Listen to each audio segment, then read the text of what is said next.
Y esto va para todos mis compas.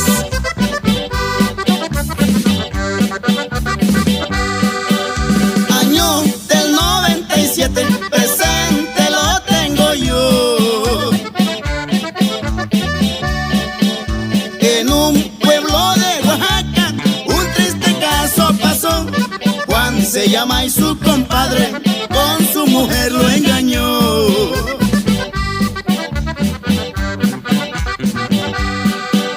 Era la feria del pueblo y Juan se andaba paseando.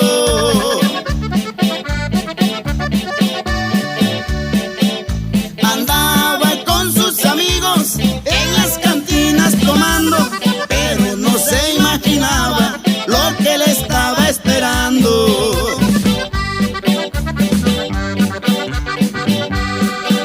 La parranda se siguió ya casi de madrugada. Juan dijo: yo ya me voy a ver a mi prenda amada, para que al llegar a su casa el destino le cambiara.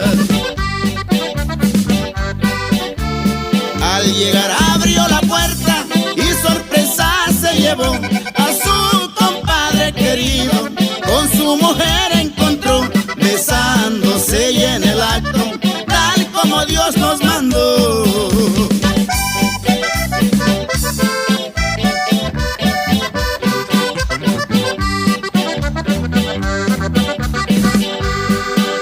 Juan le decía a su compadre: pensé que tú me estimabas. Ya me decían que en mi ausencia tú mi casa visitabas, pero era por el amor que tú con ella te dabas. Tú lo hiciste, compadre, y ahora te voy a matar.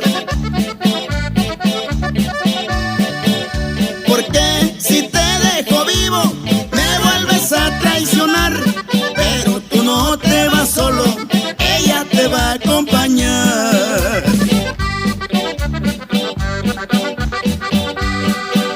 Echó mano a su pistola y dos balazos se oyeron. Toda la gente corría a ver qué había sucedido. Estaban solo dos muertos y un hombre ya detenido. Ya Juan se encuentra en la cárcel